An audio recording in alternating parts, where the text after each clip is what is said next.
There hath no trial or temptation or trouble taken you, but such as is common to all men.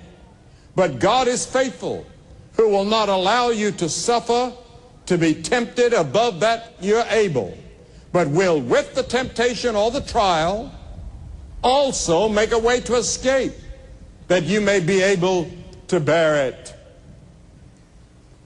Young people today are faced with so many problems, especially peer pressure. We were talking about it in the little room that I was in a few minutes ago. I asked the president of one of our great universities one time, I said, what is the greatest problem that you face on this campus? And he said, emptiness. I asked the president of Concordia a moment ago as we were talking, I said, what do you think the problem would be on the campuses as you see them across America? And he had a good answer, and I think even more correct. He said it's uncertainty.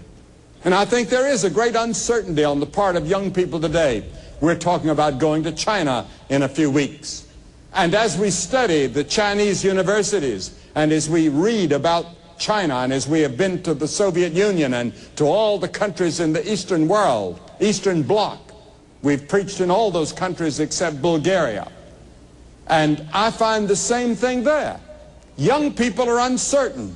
They're also under peer pressure.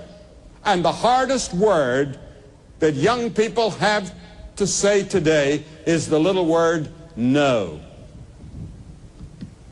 Whether it's drugs, whether it's picking up a cigarette, whether it's illicit sex, whatever it is, it's the hardest word. Do you say no when the peer pressure comes?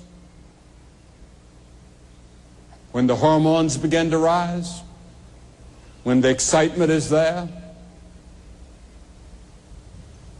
Yes, we're all tempted. But there's no temptation taken you but what everybody else has had. You say, well, did Jesus have temptations like that? Of course he did. He said it says he was tempted at every point like as we are, yet without sin. Because the moment you're tempted, God provides a way to escape. There's a way out. He provides it. But you have to make the decision to go that way, and when you make that decision, the Holy Spirit is there to help you and give you strength and courage. I believe in watching television. I remember when we first got a television set, we could barely get it. All we got was some snow, but we thought it was great when we saw a little movement. Now we have cable television. Get all kinds of things. But you have to discipline yourself. And you have to say, no, I'm not going to spend all of my time in front of that box. And in many homes, it's become the idol. It's become the God. You go into the home, and everybody's quiet and reverent. You're in front of your God, watching. And that's the way it's become. And even some of our television owners and television personalities are warning us about it and how much harm can come in spending so much time watching television.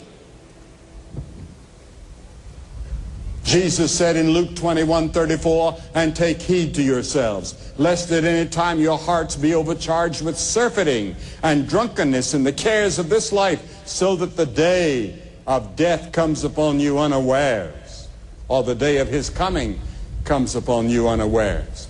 Paul said, make not provision for the flesh to fulfill the lusts thereof. Peter said, for the time past we walked in lasciviousness, lust, excess of wine, revelings, banquetings, and abominable idolatries. What about you? Do you live a disciplined life? Do you live an organized life? Have you got your life organized and disciplined to the point that you can say no to those things that you know that are hurting your body? You see, the Bible teaches that your body is the temple of the Holy Spirit. God doesn't live in a church building. God lives in you. And a group of us called the church, an assembly, make up the church. And we use the building and its facilities to meet in. And so it's a sacred building. It's a holy building. as the temple was in Jesus' day, or the synagogues were considered. But the real temple of God is your body. And yet you harm your body by the way you treat it. And then another man in the Bible, a young man that said no, that changed history, was Joseph. He was the boy that his father loved the best, apparently. And the other children became jealous and envious of him. And so they said, let's kill him. And Reuben said, his oldest brother said, no, let's put him in a pit. And we'll just leave him to die there, and Father will not know the difference. But then some Ishmaelites came along, and they said, let's sell him and make some money. And then his blood won't be on our hands. We'll let the Ishmaelites take him. So they sold him into slavery to these Ishmaelites, and they took him on to Egypt, and they sold him to a man by the name of Potiphar that was in the cabinet of Pharaoh. And he became a slave, strong, handsome. And the Genesis 39 tells us of the temptation of Joseph. And he said no, because Potiphar's wife was a beautiful woman and a sexy woman. And she came to him, and she said, Joseph, come and lie with me. Go to bed with me. I've been wanting you ever since you've been here, and now all the men are gone. My husband's away. Come with me. And he said, no, I will not do this great wickedness. Your husband has treated me well, and I would sin against my God if I did that. And she begged him, and finally she became angry.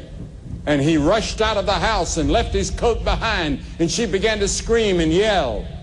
She yelled, rape. He tried to rape me. And when her husband came home, he had Joseph thrown into prison. Joseph said no. But then God was with Joseph in the prison. And you all know the story of how God used Joseph and made him the prime minister of all of Egypt, and helped save again his family later on. A long story which I don't have time to tell tonight, but most of you know it, I'm sure. Now the Bible teaches that sex is not a sin. God gave it. It's a gift from God. It's the wrong use of sex that's the sin. God gave you the ability to make love, but within the bonds of matrimony, not outside. Adultery is wrong. That's when two people who are married, and then fornication, unmarried people. It's wrong. It's a sin. And I know that the tremendous urge, especially when you see it at every counter where they sell books and magazines. You see it on the television, you see it in the movies, you see it everywhere, and the whole atmosphere is saturated with the idea of sex. How do you say no? I don't believe young people today can say no without Christ. With Christ and with the Holy Spirit giving you supernatural power, you can say no. But I'll tell you, it's tough.